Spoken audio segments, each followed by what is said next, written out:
हम आपको दिखा रहे हैं खूबसूरत रिश्ते की, जो प्रधानमंत्री नरेंद्र मोदी का अपनी मां के साथ था। और वो हमेशा कहते थे कि 90 साल से ज़्यादा की उम्र हो गई है, 95 साल से ज़्यादा की उम्र हो गई, लेकिन अभी भी खुद अपने सारे काम करती हैं और बहुत फिट थी।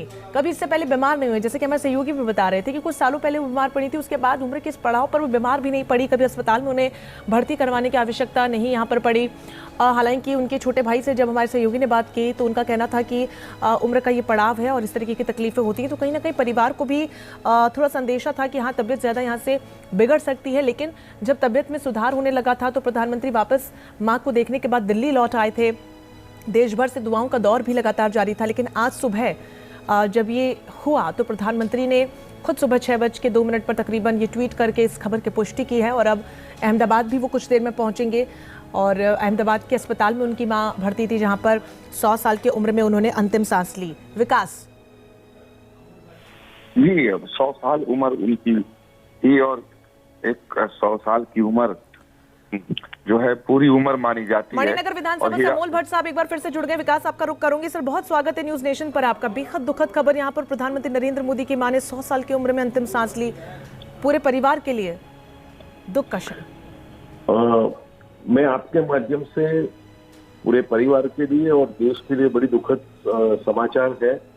हीराबा का दुखद अवसान हुआ है। हमने एक ऐसे व्यक्तित्व को खोया है जिसने देश को प्रधानमंत्री जैसा सपूत दिया। हम पूरे मणिनगर विधानसभा और गुजरात और अहमदाबाद की ओर से परिवार को इस दुख सहन करने की शक्ति दें और उनको श्रद्धांजलि समर्पित करते हैं।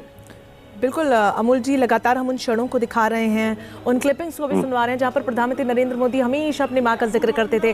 कभी आप लोगों के बीच में जब वो पहुंचे हों और कुछ खास उन्होंने शेयर किया, वो अगर आप हमारे दर्शकों के साथ हमारे साथ साझा कर पाएं। देखिए, प्रधानमंत्री जी परिवार के बारे में बहुत ज्यादा चर्चा किया करते थे, पर उनका सदैव ऐसा कहना रहा है कि जो उनको परिवार में से और माता से और पिता से मिला है वो उनके लिए सबसे बड़े उनके व्यक्तित्व और चारित्र के गठन में बहुत बड़ा उनका योगदान है। इतनी बात हमने कई बार साफ मुंह से सुनी। बिल्कुल अमूल जी, और ऐसे में